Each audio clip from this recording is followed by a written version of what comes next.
ஆதியாய் நடுவுமாகி அளவிலா அளவுமாகி சோதியாய் உணர்வுமாகி தோன்றிய பொருளுமாகி வேதியாய் ஏகமாகி பெண்ணுமாய் ஆணுமாகி போதியா நிற்கும் தில்லை பொதுநடம் போற்றி போற்றி என்று தில்லை அம்பலக்கூத்தனுடைய திருவடிகளை வணங்கி கொண்டு இந்த சிறப்புமிக்க காவியத்தை அருளி செய்த சேக்கிழார் பெருமானை தில்லைவாழ் அந்தனரே முதலாக சீர்படைத்த தொல்லையதாம் திருத்தொண்ட தொகையடியார் பதம் போற்றி ஒல்லையவர் புராணக்கதை உலகறிய விரித்துரைத்த செல்வமலி குன்றத்தூர் சேக்கிழார் அடி போற்றி என்று சேக்கிழாருடைய திருவடிகளையும் நாம் வணங்கி கொண்டு காரைக்கால் அம்மையாருடைய வரலாற்றுகளை நாம் நுழையலாம். கடந்த 2 வாரங்களாக அம்மையாருடைய பிறப்பு காரைக்கால் நகரத்திலே தனதத்தன் என்பவருக்கு மகளாக பிறந்து சிறு வயதிலேயே அடியாருடைய தொண்டினையும் இறைவனுடைய திருநாம 5 எழுத்தை ஓதுகின்ற நெறியிலும் முறையாக நின்றார்கள். தொண்டர்வரில் தொழுது சாதியர் போற்ற என்று சேக்கிழார் பெருமான் இளம்பயிர் முளையிலே தெரியும் என்று சொல்வது போல அவர்கள் இளமை காலத்திலேயே சிவபெருமானிடத்திலே மிக்க அன்பு கொண்டு அவனுடைய 5 எழுத்தை ஓயாமல் ஓதுவதும் அடியார் பெருமக்களுக்கு தொண்டு செய்வதுமாக இருந்தார்கள் என்பதை நாம் காண முடிகிறது. சேக்கிழார் அவ்வாறு காட்டுகிறார்.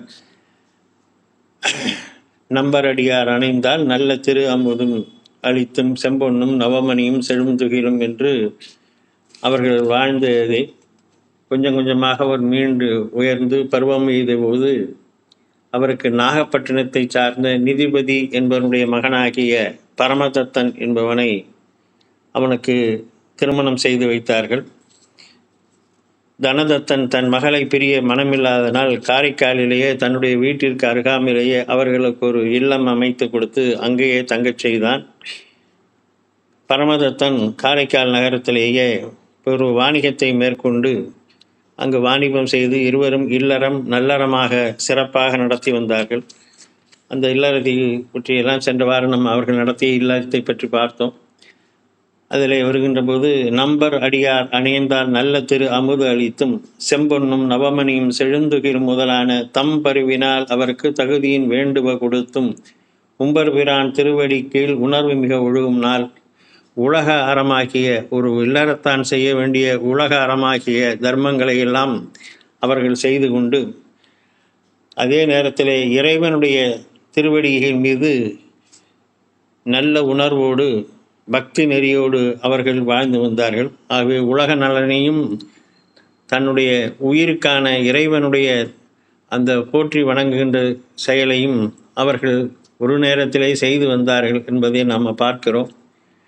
இப்படி அவர்கள் செய்து வருகின்ற பொழுது ஒரு நாள் பரமதத்தனுடைய அந்த கடைக்கு ஒருவர் 2 மாங்கனிகளை கொண்டு வந்து கொடுத்தார். அதை அவன் தன்னுடைய வீட்டிற்கு அனுப்பி வைத்தான்.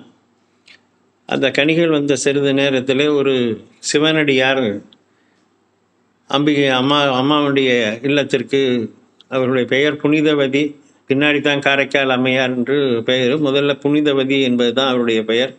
அவர்கள் இல்லத்திற்கு வந்து மிக்க பசியோடு வந்தார். சேக்கிழார் பெருமான் சொல்லுகின்ற பொழுது பண அறவும் புனைந்தரனும் பரமனார் திருத்தொண்டர் உணவின் மிகு வேட்கையினால் ஒருவர் மனையுள் புகுந்தார் என்று ரொம்ப பசியோட ஒரு சிவனடியார் அவருடைய இல்லத்திற்கு வந்தார்கள் என்று அதை சொல்லுகிறார்.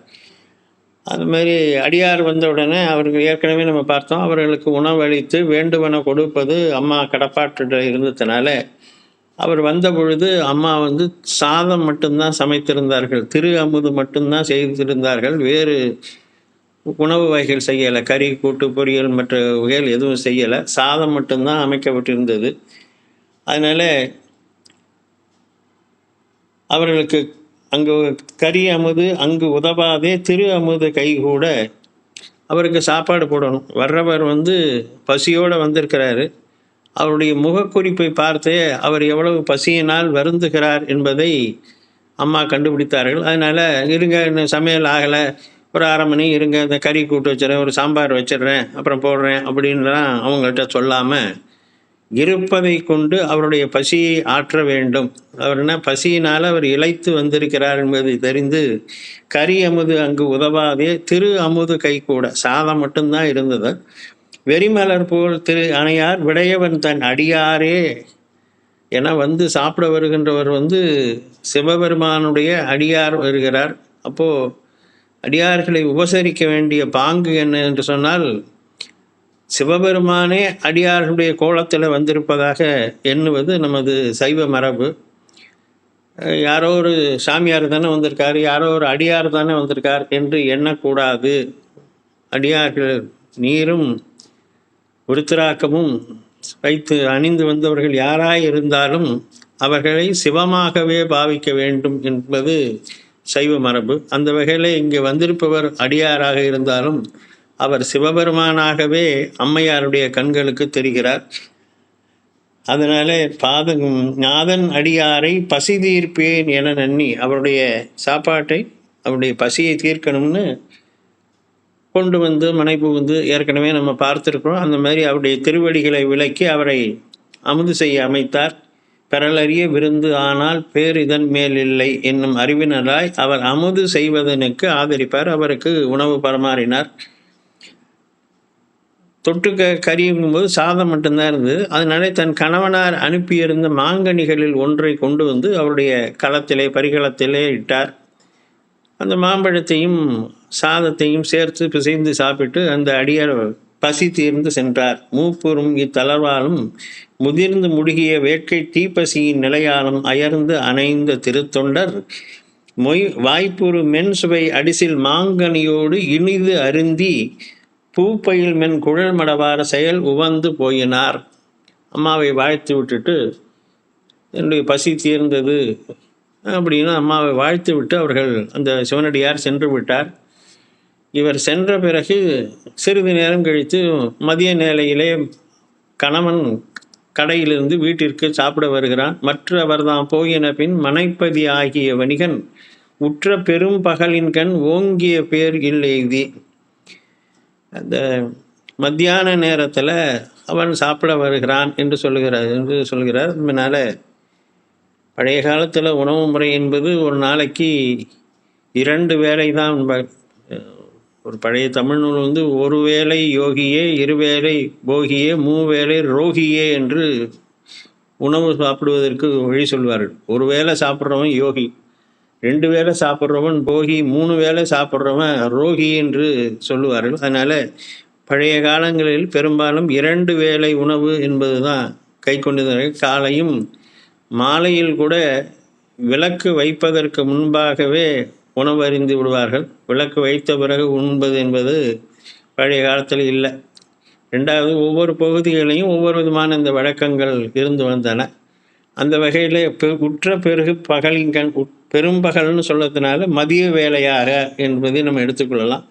அவன் வீட்டிற்கு சாப்பிட வருகிறான். பரமதத்தன் பொற்புற முன் நீராடி புகுந்து அடிசில் புரிந்த இல. வந்தவன் குளித்தான், சாப்பிட உட்காந்துட்டான், அவ்வளோதான். இப்போ இதில் ஒரு குறிப்பு என்ன காட்டப்படுகிறதுனா, நீராடினவன் அதற்கு பிறகு இறை வணக்கம் செய்யலை, நீர் அணிந்து கொள்ளவில்லை, ஒரு இறை வழிபாடு எதுவும் செய்ததாக சேக்கிழார் சொல்லலை. அப்பரடிகள் சொல்லுவார், உண்பதன் முன் மலர் பறித்திட்டு உண்ணாராயின் அப்படின்னு சொல்லுவார். சாப்பிட்றதுக்கு முன்னாடி ஒரு பூவையாவது எடுத்து சாமிகிட்ட வச்சு ஒரு கைகூப்பி வணங்கி ஒரு 5 எழுத்தை ஒரு முறை சொல்லிட்டாவது சாப்பிடலாம். அது கூட செய்யாதவன்லாம் இருக்கானே என்று அப்பரடிகள் சொல்லுவார். அந்த வகையில் இவனும் அப்படித்தான் இருந்திருப்பான் போல தெரிகிறது. ஏன்னா முன் நீராடி புகுந்து அடிசில் புரிந்து என்று சேக்கிழார் காட்டுகிறார். அதனால அவன் குளித்தான், உடனே சாப்பிட உட்காந்தான், நல்லா சாப்பிட ஆரம்பித்தான். கற்புடைய மடவாரும் கடப்பாட்டில் ஊட்டுவார். இப்போது அம்மா என்ன செய்தார்கள், கணவனுக்கு உணவு பரமாற வேண்டும் என்பது மனையறத்தின் ஒரு முக்கிய செயல். அந்த வகையிலே அவர்களும் அவனுக்கு சாப்பாடு போட்டார்கள்.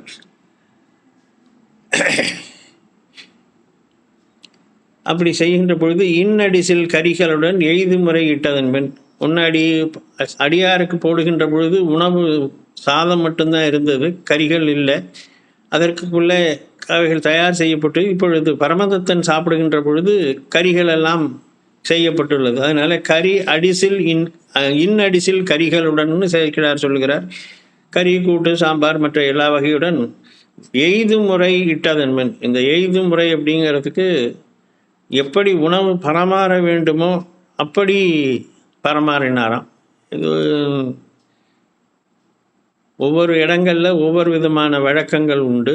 ஒவ்வொரு சமூகத்திலும் ஒவ்வொரு விதமான வழக்கங்கள் அந்த மாதிரி இருக்குது. இந்த உணவு பரமாறுறதுலேயே பார்த்தீங்கன்னா கொஞ்சம் டிஃப்ரெண்ட்டெல்லாம் இருக்கும்.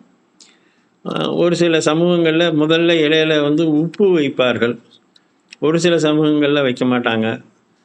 ஒரு சில சமூகங்களில் பச்சடி மற்ற கறிகளெல்லாம் வலமிருந்து இடமாக வைப்பார்கள். ஒரு சில சமூகங்களில் இடமிருந்து வலமாக வைப்பார்கள்.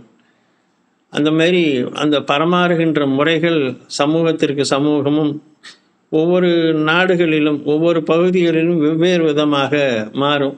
இங்கே அந்த வணிக குலத்திலே என்ன முறையோ அந்த முறைப்படி என்பது தான் எய்து முறை இட்டதன் பின் என்று இங்கே சேக்கிழார் சொல்லுகிறார். அப்படி எந்த முறையில் பரிமாற வேண்டுமோ அப்படி கணவனுக்கு அவர் உணவு பரமாறினார்.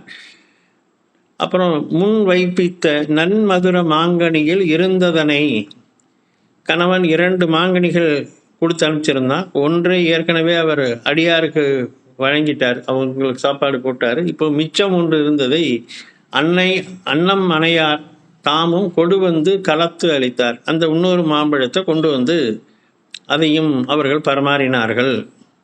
கறியெல்லாம் போட்டாங்க, அதோட மாம்பழத்தையும் கொண்டு வைத்தார்கள். மனைவியார் தாம் படைத்த மதுரம் மிக வாய்த்தகனி தனை நுகர்ந்து இனிய சுவை ஆறாமை தார்வணிகன் இணையதுவோர் பழம் இன்னும் உளது அதனை இடுக என அணையது தாம் கொண்டு வர அணைவார் போல் அங்கு அகன்றார். அந்த பழத்தை சாப்பிட்டான். சாப்பிட்ட உடனே அந்த பழத்தினுடைய சுவை ஏற்கனவே சொல்லும்போது அதிமதுரன்னு சொன்னார் அவர். முன்னாடியே அதை நல்ல நறு மாங்கனிகள் அப்படின்னு சொன்னார். நல்ல நறு மாங்கனிகள் போது வாசனையோடு இருந்துதான் அந்த மாங்கனிகள். மாயோரம் பக்கத்தில் பாதரின்னு ஒரு பழம் கிடைக்கும். பழம் பழுத்தாலும் அந்த தோல் பச்சையாகவே இருக்கும். தோல் மஞ்சளாக மாறாது, தோல் பச்சையாக தான் இருக்கும். ஆனால் பழுக்க பழுக்க ஒரு விதமான வாசனை, நல்ல வாசனையாக அந்த மாங்கனி பாதரி பழம் என்று சொல்லுவார்கள். மாயோரம் பக்கத்தில் தான் அது பெரும்பாலும் கிடைக்கிது. அந்த மாதிரி நல்ல நறு மாங்கனிகள், நல்ல வாசனையுடன் இருக்கக்கூடிய மாம்பழங்கள். அதை சாப்பிட்டான். பழத்தை சாப்பிட்ட உடனே அதனுடைய இனிய சுவை, இந்த இனிய சுவைங்கிறது அந்த பழத்தினுடைய சுவைக்கு அவன் நாக்கு அடிமை போட்டு போனது. அவனுடைய பழக்கத்தை சொல்கிற போது அவன் ஒரு நல்ல இயல்பு உள்ளவனாக தெரியலை. அதான் முன்னாடியே சாப்பிடும்போது டப்புன்னு உட்காந்து சாப்பிட்டானே ஒழிய ஒரு வழிபாடு செய்யலை, திருநீர் அணிந்து கொள்ளவில்லை, அந்த மாதிரிலாம் எதுவும் பண்ணலை அப்படிங்கிற மாதிரி சொல்லுகிறாரு. அதனால் அது ஒரு பழத்தை சாப்பிட்டான். ரொம்ப சுவையாக இருந்த உடனே அவனை 2 பழம்ல அனுப்பிச்சோம். அதனால் இன்னொரு பழம் இருக்குமே, அந்த பழத்தை எடுத்து வா, இணையது ஒரு பழம் இன்னும் உளது அதனை இடுக என. இன்னொரு பழம் இருக்கும்ல, அந்த பழத்தையும் எடுத்து வா, அது ரொம்ப நல்ல டேஸ்ட்டாக இருக்குது, நல்ல சுவையாக இருக்குது, அந்த பழத்தையும் எடுத்துகிட்டு வா என்று மனைவியிடத்தில் சொல்லுகிறார். இது ஏற்கனவே அடியாருக்கு அவர் பரமாறிட்டார். இப்போது அந்த செய்தியை அவனிடத்தில் அங்கே சொல்லுவதற்கு கொஞ்சம் அவர் தயங்கினார். அதுதான் இந்த தர்ம சங்கடம்ங்கிறது. ஏன்னா அவன் என்ன நினைத்து கொள்வானோ, ஏன்னா அவனிடத்தில் அந்த பழத்தை பரமாறட்டுமானு இவங்க கேட்கலை. கேட்காமலே அடியாருக்கு அன்னம்பாளிப்பு செய்யணுங்கிற தொண்டில், அந்த தொண்டில் சிவ தொண்டில் உரைப்பாக நின்றதுனால அவங்களே அந்த பழத்தை எடுத்து போட்டுட்டாங்க. இப்போ கணவனிடத்தில் அனுமதி கேட்கலை. பழைய கால சம்பிரதாயம். இந்த மாதிரி இன்றைய நிலையோடு இதை ஒத்து பார்க்கக்கூடாது. கணவனுக்கு தெரியாமல், கணவனிடத்தில் அனுமதி பெறாமல் எதையும் பெண்கள் செய்யாத காலம் அது. அதனால் கணவனிடத்தில் சொல்லாமல் அடியாருக்கு மாம்பழத்தை வணங்கிட்டோமே அப்படின்னு அவருக்கு அதை சொல்லுவதிலே ஒரு சிறு தயக்கம் இருந்தது.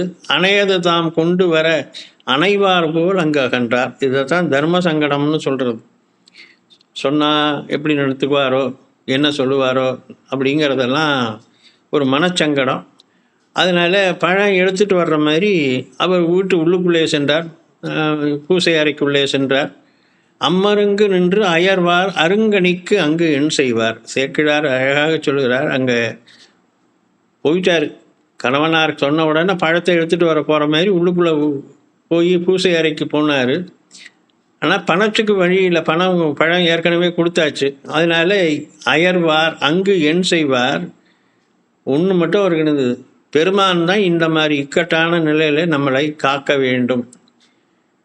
திக்கற்ற நிலைக்கு தெய்வமே துணைன்னு சொல்லுவாங்க. தமிழில் ஒரு பழமொழி, திக்கற்றோருக்கு தெய்வமே துணை. இப்போது அந்த திக்கற்ற நிலையில் அம்மையார் நிற்கிறார். பழத்தை கணவன் கேட்கிறான்.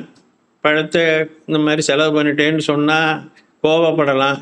என்கிட்ட சொல்லாமல் என்ன கேட்காம என்ன பண்ணினையா அப்படின்னு கணவன் கோபப்படலாம்.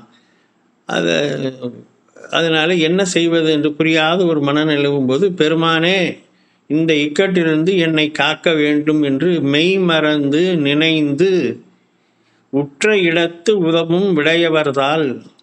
இதுதான் பெருமானுடைய அருளை சொல்லும் போது, உற்ற இடத்து உதவும் உடையவர். எப்போது தேவையோ தேவையான நேரத்திலே பெருமானுடைய திருவடிகள் நமக்கு துணை செய்யும் என்பது.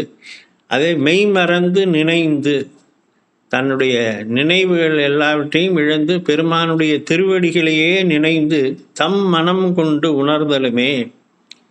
அந்த மனசில், அந்த சிந்தனையில், அந்த புத்தியில் சிவபெருமானுடைய திருவடிகள் மட்டுமே அப்பொழுது 5 எழுத்தை ஓதி என்னை இக்கட்டிலிருந்து நீக்க வேண்டும் பெருமானே, எப்படி இந்த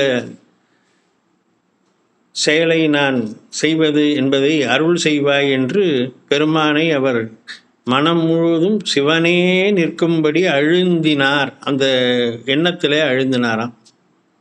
கிட்டத்தட்ட நம்ம மகாபாரதத்தில் ஒரு சீன் பார்ப்போம், திரௌபதி வஸ்திராபரணம் என்று சொல்லுகின்ற அந்த சூழ்நிலையை பார்க்கும்போது அந்த மாதிரி தான். யாராலும் துணை இல்லாமல் தன்னுடைய மேலாடையை துச்சாதனன் உருவுகின்ற பொழுது, இனி தெய்வம்தான் துணை என்று அவள் தன் 2 கைகளையும் தலைமேலே கூப்பி ஹரி ஹரி ஹரி சரணம் சரணம் என்று சொல்ல, அவளுடைய துணியானது, அவள் அணிந்திருந்த துணியானது துச்சாதனன் இழுக்க இழுக்க இழுக்க மேலும் மேலும் மேலும் வளர்ந்து அவளுடைய மானத்தை காத்தது அப்படின்னு சொல்லுவோம். அந்த மாதிரி அந்த திக்கற்றவருக்கு தெய்வமே துணை என்பது அந்த மாதிரி ஒரு தர்ம சங்கடமான செய்வதறியாத ஒரு நிலையிலே இறைவனை மனம் அழுந்தி நம்ம நினைத்தோம் என்றால் இறைவன் ஏதேனும் ஒரு வகையில் அங்கு வந்து உதவி செய்வான் என்பதுதான் இந்த நிகழ்ச்சியில் நம்ம தெரிந்து கொள்ள வேண்டிய விஷயம். அந்த வகையில் அவர் தம் மனம் கொண்டு உணர்தலுமே, பெருமானுடைய திருவடிகளை இந்த இக்கட்டிலிருந்து என்னை காக்க வேண்டும் பெருமானே என்று பெருமானுடைய சிந்தனையே அவர் நினைத்தும் பொழுது கைமருங்கு வந்திருந்தது அதிமதுர கனி ஒன்று. அவர் கையில் அதே மாதிரி ஒரு மாம்பழம் வந்து விழுந்தது. மற்ற அதனை கொடு வந்து மகிழ்ந்திடலும் அயின்றதனின் உற்ற சுவை அமுதினும் மேற்பட உளதாயிட. இப்போ கொண்டு வந்து உடனே அந்த மாம்பழத்தை கொண்டு வந்து அவருடைய இலையிலே அவருடைய களத்திலே பரமாறினார். அவனும் அந்த மாம்பழத்தை நல்லா சாப்பிட்டான். ஆனால் இப்போ அவன் சாப்பிடும்போது இந்த டேஸ்ட்டு முதல்ல இருந்த மாம்பழத்தை விட இன்னும் சிறப்பாக இருக்கிறது. முன் தரு மாங்கனி அன்று. இந்த மாம்பழம் பழைய மாம்பழம் இல்லை, அதனுடைய டேஸ்ட்டை விட இது இன்னும் சுவையாக வித்தியாசமாகிறது. உற்ற சுவை அமுதனுக்கும் மேற்பட உளதாயிட இதுதான் முன் தரு மாங்கனி அன்று. உலகில் பிறர்க்கு அரிதால் பெற்றது வேறு எங்கு என்று பெய்வலையார் தமை கேட்டான். இப்போ மனைவியை பார்த்து கேட்டான், 2 பழம் அனுப்பிச்சேன், ஒரு பழம் முதல்ல போட்டேன், ஒரு பழம் சாப்பிட்டேன், ஆனால் இந்த 2வது பழம் அதை விட இன்னும் இனிப்பாக இருக்கு, இந்த பழம் எப்படி கிடச்சிச்சு? இது அவன் நினச்சி கேட்டது, வேற யாரும் கொடுத்தார்களா, வேறு எங்கும் அந்த பழத்தை வாங்கினாயா என்பது போல மனைவி இடத்திலே பெற்றது வேறு எங்கு என்று பெய்வலையார் தமை கேட்டான். ஏன்னா இந்த மாதிரி அற்புதமான பழம் எங்கேயும் கிடைக்காது. உலகில் பிறர்க்கரிதால். உலகில்னாக்க மேலுலகம், கீழ் உலகம், நடுவில் இருக்கக்கூடிய நம்முடைய பூமி என்ற 3 இடத்திலும் கூட இவ்வளவு சுவையான ஒரு பழம் கிடைப்பதற்கு வாய்ப்பில்லை. நான் அந்த பழம் எங்கேருந்து வந்துச்சு? சிவலோகத்திலேருந்து வந்த பழம்.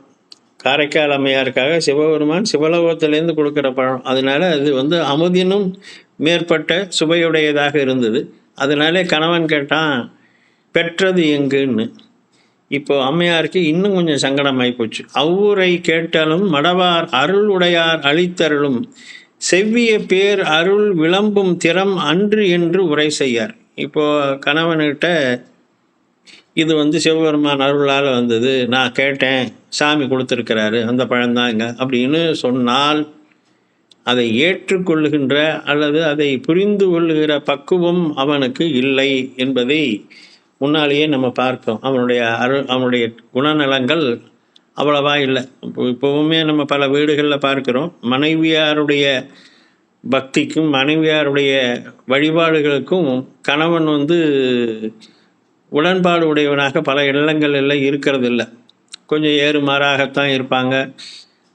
அந்த மாதிரி சூழ்நிலைகள் பல இல்லங்களில் இன்றைக்கும் நம்ம பார்க்கிறோம். அன்றைக்கும் பரமதத்தனுக்கும் காரைக்கால் அம்மையாருக்கும் அவ்வாறு இருந்தது. அதனால தான் மயிலை காளைக்கு வதுவை செய்தார்னு முன்னாடி சொல்றார். மயில் போன்ற அம்மையாருக்கு காளை போன்றவனை திருமணம் செய்தார்கள், பொருந்தா திருமணமாக இருந்தது என்பதை நம்ம போன வாரத்தில் பார்த்தோம். இங்கேயும் அந்த மாதிரி இப்போ அவன் கேட்கும் பொழுது இது சிவபெருமானிடத்தில் வேண்டி சொன்னேன் அப்படின்னு சொன்னால் அவன் ஏற்றுக்கொள்வானா என்ற ஒரு தர்ம சங்கடம். ஆனால் மற்றொரு வகையில் கட்டிய கணவனுடைய கேள்விக்கு பதில் சொல்லணும், கணவனிடத்தில் உண்மையை மறைக்காமல் சொல்லணும். அப்போ சொல்லாமலும் இருக்க முடியாது என்கின்ற நிறை. கைவரு கற்புடைய நெறியால் கணவன் உரை காவாமை மெய்வழி அன்று என விளம்பல் விடமாட்டார்.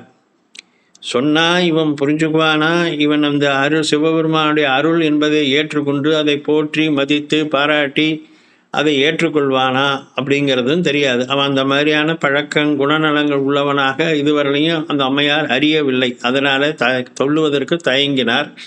ஆனால் அதே சமயம் கணவனாரிடத்திலே உண்மையை சொல்லாமல் மறைக்கக்கூடாது. கணவன் சொல்லுக்கு மறு வார்த்தை கிடையாது. பழைய காலத்து தன்மது கணவன் சொல்லுக்கு எதிர் சொல் பேசுறது இல்லை அப்படின்னு.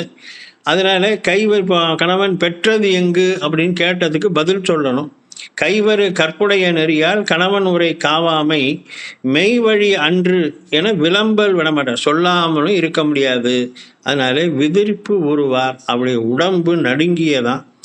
எப்படி சொல்றது, எப்படி சொன்னால் இவன் அதை புரிந்து கொள்ளுவான் என்பதை அவர் இப்போ யோசனை பண்ணி கடைசியில் சொல்லுவதே சிறப்பு என கணவன் கேட்ட பிறகு நம்ம சொல்லாமல் இருக்கக்கூடாது. செய்தபடி சொல்லுவதே கடன் என்னும் சீலத்தால் மைதழையும் கண்டர் சேவடிகள் மனத்துறை வணங்கி. இப்போ கணவனுக்கு என்ன நடந்துச்சு, இந்த பழம் எப்படி வந்ததுங்கிறத சொல்லிடுவோம்.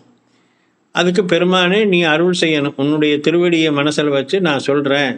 கணவனிடத்தில் நான் பொய் சொல்லக்கூடாது. அவன் கேட்ட கேள்விக்கு பதில் சொல்லுவது கடமைங்கிறதுனால மைதழையும் கண்டர் சேவடிகள் மனத்துற வணங்கி எய்தவரும் கனி அளித்தார் யார் என்னும் கணவனுக்கு மொய்தரு பூங்குழலார் மடல்வார் புகுந்தபடி தனை மொழிந்தார்.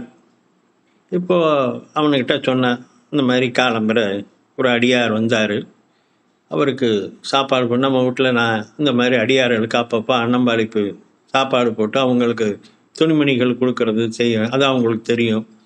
அது மாதிரி காலம்பரை ஒரு அடியார் வந்துட்டார். சாதம் மட்டும்தான் இருந்தது, தொட்டுக்க கறி வகைகள் இல்லை. அதனால் இந்த மாம்பழத்தை ஒன்றா போட்டுட்டேன்.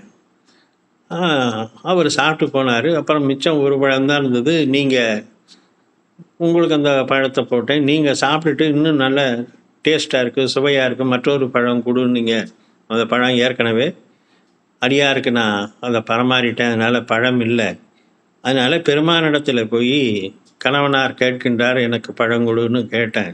அவர் கொடுத்தார். எய்தவரும் கனி அளித்தார் யார் என்னும் கணவனுக்கு மொய்தரு பூங்குழல் மடவார் புகுந்தபடி தனை மொழிந்தார். இது ஈசனுடைய அருளினாலே வந்த பழம். நீங்கள் ரெண்டாவதாக சாப்பிட்ட மாம்பழம் சிவபெருமான் அருளினாலே வந்தது. அதனால அது அதிமதுர கனியாக இருந்தது. முதல் சாப்பிட்ட மாம்பழத்துக்கும் இதுக்கும் வித்தியாசம்னா அது பூமியில் விளைந்தது, இது சிவலோகத்தில் விளைந்த மாம்பழம். ரெண்டாவதாக சாப்பிட்டது சிவலோகத்தில் விளைந்த சிவபுரத்திலே விளைந்த மாங்கனி, பெருமான் கொடுத்தது என்று உண்மையை உரைத்தார். ஈசன் அருள் என கேட்ட இல்லிறைவன் அது தெளியான். அவனுக்கு அது புரியலை. ஏன்னா அப்போது இந்த சரியை வச்சு தான் அவன் ஒரு சராசரி புருஷனாக கணவனாக இருந்திருக்கிறான். ஒரு நல்ல உணர்வு உள்ளவனாக அவன் இல்லை என்பது தெரியுது. அது தெளியான். அவன் அதை ஏற்றுக்கல. அது எப்படி நீ கேட்ட உடனே ஒரு மாம்பழம் சாமி கொடுத்துருவாரா? அப்படியெல்லாம் நடக்குமா? ஒரு பழத்துக்கு ஒரு பழம் வித்தியாசமாக இருக்குமா? அது சிவலோகத்திலேருந்து வந்ததா என்றெல்லாம் மனைவியிடத்தில் கேட்டு, வாசமலர் திரு அணையார் தமை நோக்கி மற்றதுதான் சேசுடைய சடைப்பெருமான் திருவருளில், திருவருள் ஈசனுடைய திருவருள்னால தான் இந்த 2வது மாம்பழம் வந்தது நீ சொல்கிற. அப்படி வந்தது உண்மைன்னா இன்னொரு மாம்பழத்தை வர வச்சு காட்டு, என் கண் முன்னாடி காட்டு பார்ப்போம். நீ முதல்ல நீ எங்கே எடுத்துகிட்டு வந்தேன்னு எனக்கு தெரியாது, நான் பார்க்கல, நான் சாப்பிட்டுக்கிட்டு இருந்தேன். நீ சாமி ரூமுக்குள்ளே பூஜா ரூமில் போய் நீ பழத்தை எடுத்துகிட்டு வந்த. இப்போ என் கண்ணு முன்னாடி நீ வரவழைச்சு காட்டு பார்ப்போம். அது சிவபுரத்துலேருந்து தான் வந்தது, சிவபெருமான் திருவருள்னால வந்தது அப்படிங்கிறது உண்மைனா அதை என்கிட்ட காட்டு என்று தேசுடைய சடைப்பெருமான் திருவருளேல் இன்னமும் ஓர் ஆசியில் கனி அவன் அருளால் அழைத்து அளிப்பாய். 100 பழத்தை கொண்டு வந்து காமி பார்ப்போமாய் காமி என்று அவன் சொன்னான். இப்போது அம்மாவுக்கு நெருக்கடி வந்து விட்டது. ஏன்னா கணவன் சொல் திறம்பாமை தான் கற்புடைய மகளிருக்கு அழகு என்பது பழைய இடம். அதனால கணவன் சொல்லை மீற முடியாமல் பாங்ககன்று மனைவியார் அவங்க உடனே கொஞ்சம் தள்ளி போனாங்க. போய் பெருமான் இடத்துல மீண்டும் பனி அணிவார் தமை பணிந்து ஈங்கு இது அளித்து அருளியேல் என் உரை பொய்யாகும் என அங்கே போய் பெருமானுக்கிட்ட அவங்க பிரார்த்தனை செய்தார்கள். அப்பா, நீ பணம் வேணும்னு கேட்ட, பழம் கொடுத்த. இப்போ அடுத்த சிக்கல் அதை விட பெரிய சிக்கலாக வந்துச்சு. ஏன்னா அது வித்தியாசமான ஒரு சுவையாக இருந்தது. இது சிவபுரத்துலேருந்து வந்ததுன்னு நான் சொல்லிட்டேன், உன்னுடைய அருளால் வந்ததுன்னு. அப்போ இன்னொரு பழத்தை வரவழைச்சு காட்டுன்னு சொல்கிறான். இப்போ நீ பழம் கொடுக்கலன்னு சொன்னால் நான் சொன்னது பொய்யாகி போகும். நான் சொன்னது பொய்யாகி போனால் அது உனக்கு இழுக்கு, உனக்கு குற்றம் இல்லையா என்று அம்பிகை அம்மா தன் மனதில் நினைக்கிறாள். ஈங்கு இது அளித்து அருளீரேல் என் உரை பொய்யாம் என்ன.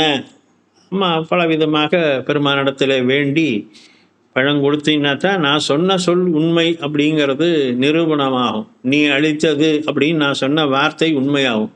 பழம் நீ கொடுக்கலைன்னா நான் சொன்னது பொய்ன்னு ஆகும். அப்போது உன்னுடைய அருள் திறமும் பொய் என்றாகும். அவன் நம்பாதவன். அப்போ அவனை நம்ப வைக்கணும்னா நீ மீண்டும் ஒரு பழம் கொடுக்கணும் என்று அம்மையார் வேண்டினார்கள். மாங்கனி ஒன்று அருளால் வந்து எய்துதலும் மற்றதனை ஆங்கு அவன் கை கொடுத்தலுமே அதிசயத்து வாங்கினான். அம்மா கையில் மீண்டும் ஒரு மாம்பழம் வந்து விழுந்தது. அந்த பழத்தை கொண்டு போய் அவன் கையில் கொடுத்தாங்க. இது சொல்லுகின்ற பொழுதே அவன் என்ன சொல்கிறான், முதல்ல பழத்தை நல்லதொரு மாங்கனி இருந்தால் அதை 2வதாக இருந்தது இடுக என்று கேட்டான். அந்த பழத்தை அம்மா கொடுத்தது. அது சாப்பிடுவதற்காக வேணும்னு கேட்டான். இப்போது பழம் வருமா அதை பார்க்கணும்னு கேட்டான். அதை சாப்பிடணும்னு கேட்கல. அவன் வார்த்தை சொல்லுகின்ற பொழுது அந்த பழத்தை சாப்பிடணும்னு கேட்கல. பழம் கொண்டு வர முடியுமா, பழம் வருமா, சிறுவன் அருளால் கிடைக்குமா, எங்கே காட்டு பார்ப்போம், பழத்தை பார்ப்போம் என்று அவன் சொன்னான். அதனால் இப்போ பழத்தை அம்மையார் சிவனிடத்திலிருந்து பெற்று அவன் கையிலே கொடுத்தார்கள். வணிகனும் தன் கை புக்க மாங்கனி பின்னை காணான். அவன் கையில் அந்த மாம்பழத்தை பெற்று அதை அதிசயமாக பார்த்த பிறகு அந்த பழம் மறைந்து போனது. பின்னை காணான், அந்த பழம் காணாமல் போனது. தனிவரும் பயம் மேற்கொள்ள உள்ளமும் தடுமாறி எய்தி அணிகுழல் அவரை வேறு ஓர் அணங்கு என கருதி நீங்கும் துணிவு கொண்டு எவர்க்கும் சொல்லான் தொடர்பின்றி ஒழுகும் நாளில்.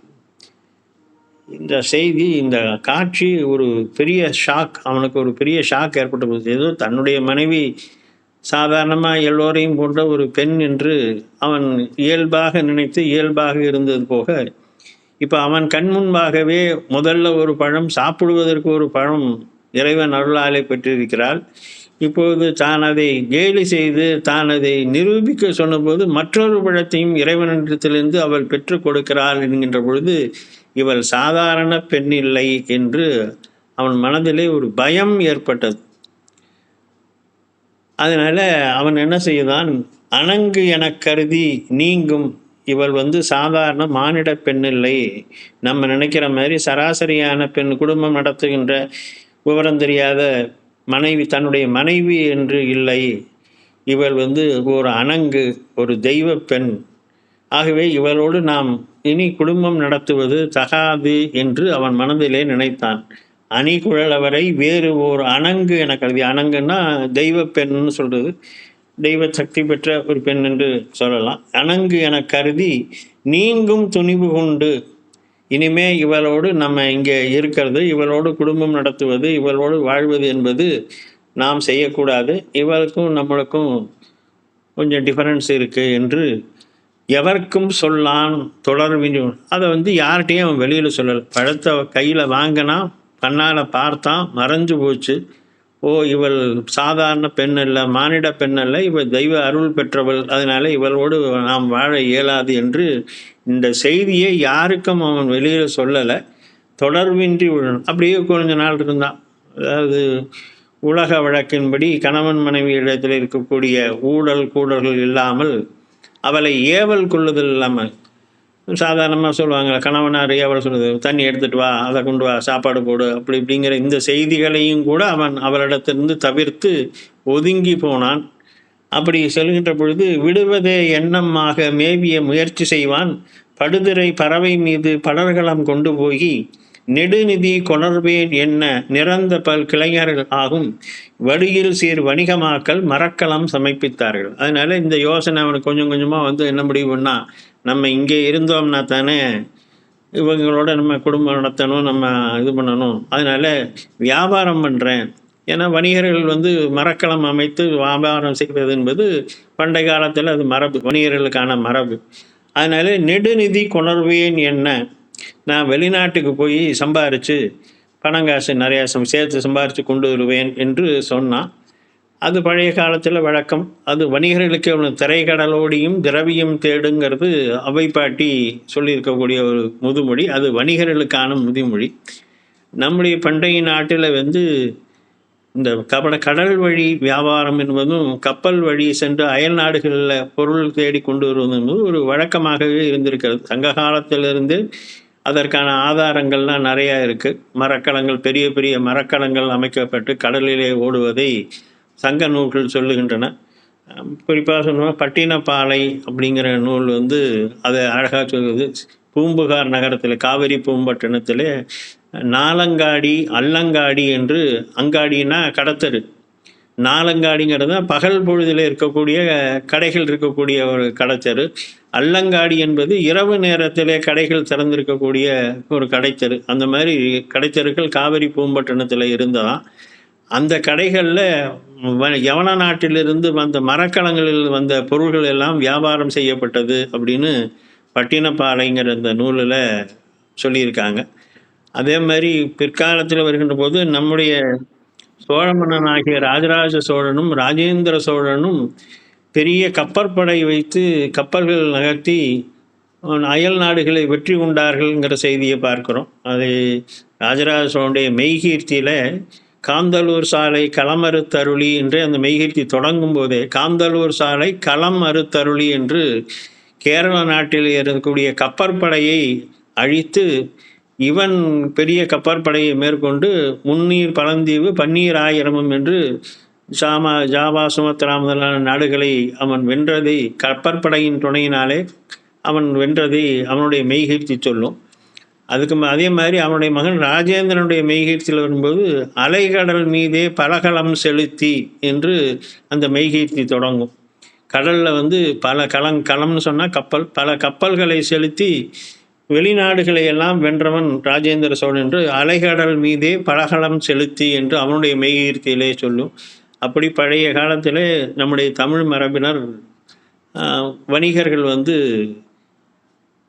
கப்பல்களை செலுத்தி வியாபாரம் செய்திருக்கிறார்கள். இந்த கிரேக்க நாட்டு அறிஞன் ஒருத்தன் டாலமி, பிளிட்டோரிஸ் டாலமி என்பவன் குறிப்புகள் எழுதும்போது இந்த கிரேக்க நாட்டினுடைய செல்வம் எல்லாம் பறிபோகிறது என்று சொல்லுவான். அது என்ன காரணம்னா, இந்தியாவிலேருந்து மிளகு, ஏலம், அந்த மாதிரி வாசனை பொருட்கள் எல்லாம் கப்பலில் போய் அங்கே கிரேக்க நாட்டிலிருந்து தங்கத்தை கொண்டு வந்தார்களாம். அவன் அதனால் இந்த நாட்டினுடைய தங்கம் கொள்ளை போகிறது, இந்தியாவினுடைய அந்த வாசனை பொருட்களுக்கு இங்கே அடிமையாகி கிடக்கிறார்கள் என்று அவனுடைய குறிப்பில் எழுதியிருக்கிறான். அந்த மாதிரி சொல்லுவார்கள். கரி கொண்டு பொன் கொள்வார் என்று அதை சொல்லுவார். கரின்னு சொன்னால் மிளகு, கரி கொண்டு பொன் கொள்வார், மிளகு ஏற்றி சென்று கொடுத்துட்டு அங்கேருந்து பொன்னை அள்ளி கொண்டு வந்தார்கள் தமிழர்கள் என்பது பழைய வரலாறு. அந்த வகையில் இவனும் பொழுது பரமதத்தன் வெளிநாட்டிற்கு சென்று வாணிபம் செய்து நெடுநிதி கொணர்வேன் என்று சொல்லுகிறான். அவனுடைய கிளைஞர்கள், அவனுடைய உறவினர்கள் எல்லோரும் அவன் செல்வதற்கு ஒரு கப்பலை தயார் செய்தார்கள். களம் சமைத்து கப்பலை தயார் செய்து அதற்கு வேண்டும் கம்மியருடனே கப்பல் ஓட்டுவதற்கு இந்த டெக்னீஷியன்ஸ், மாலுமிகள், உதவியாளர்கள், இதை எல்லாத்தையும் புலங்களில் விரும்பு பண்டம் பொருந்துவ நிரம்பிய எந்த நாட்டுக்கு போகலாம், ஜாவா, சுமித்ரா, ஷியாம், இந்த நாட்டுக்கு போகிறோமோ அந்த நாட்டுக்கு என்ன பொருள்கள் தேவைங்கிறத விசாரித்து அந்த பொருள்கள் எல்லாம் ஏற்றிக்கொண்டு சலந்தரு கடவுள் போற்றி தலைமையாய நாயகன் தான் கடவுளுக்கு தெய்வமான வருணனை போற்றி நல்ல நாள் பார்த்து நல்ல நேரம் பார்த்து அந்த கப்பலிலே ஏறி நலம் தரு நாளில் ஏறி நளிர்திரை கடல் மேல் போனான். அவன் வியாபாரத்திற்காக போனான். இங்கே சேக்கிழார் பெருமான் மற்றொரு செய்தியை சொல்கிறார், போனான் என்று மட்டும் சொல்லுகிறார். பொதுவாக நம்முடைய வழக்கில் ஒருத்தங்க வெளியில் போனாக்கா போயிட்டு வரேன் அப்படின்னு சொல்லணும். ஆனால் இங்கே சேக்கிழார் அவன் போனான்னு மட்டும் சொல்கிறார். அப்போது அவன் திரும்பி வரப்போகிறானா, இங்கு வருவானா, காரைக்காலுக்கு வருவானா, இல்லை அப்படியே போயிடுவானா அப்படிங்கிறது ஒரு சூசகமாக நாம் உய்த்துணர்வதாக நலந்தரு நாளில் ஏறி நளிர்திரை கடல் மேல் போனான் என்று அவன் போனான் என்று மட்டும் காட்டுகிறார். அப்படி போனவன் அந்த வெளிநாட்டிலே பல வியாபாரங்கள் செய்து நிரம்ப பொருட்களை சேர்த்து சம்பாதித்து ஒப்புயில் மாநிதியம் எல்லாம் ஒரு வழி பெருக உய்த்து மெய்ப்புகள் விளங்கும் அவ்வோர் விரும்ப அடைவுறச் சென்று சேர்ந்து அங்கு அளவியில் பல வளங்கள் முற்றி இடை சில நாட்கள் நீங்க மீண்டும் அக்களத்தில் ஏறி படர்புணல் கன்னி நாட்டு ஓர் பட்டினம் மருங்கு சேர்ந்தான். வெளிநாட்டுக்கு சென்றவன் அங்கே முடிந்து இந்தியாவுக்கு வந்தவன் காரைக்காலுக்கு வரவில்லை. பாண்டிய நாட்டிலே ஒரு துறைமுக பட்டணத்திற்கு சென்று சேர்ந்து அங்கு தங்கினான் என்று காட்டுகிறார். அங்கு தங்கியவன் என்ன செய்தான், காரைக்கால் அம்மையாருடன் அவன் எப்பொழுது சேர்ந்தான், அவர்களுடைய குடும்ப வாழ்க்கை எப்படி ஆனது என்பதை தொடர்ந்து நாம் அடுத்த வாரம் தொடர்ந்து பார்க்கலாம். இந்த அளவில் நாம் இன்றைக்கு இதை நிறைவு செய்வோம். என்றும் இன்பம் பெருக்கும் இயல்பினால் ஒன்று காதலித்து உள்ளமும் ஓங்கிட மன்றுளார் அடியார் அவர் வான்புகழ் நின்றதெங்கும் நிலவி உலகலாம். திருச்சிற்றம்பலம்.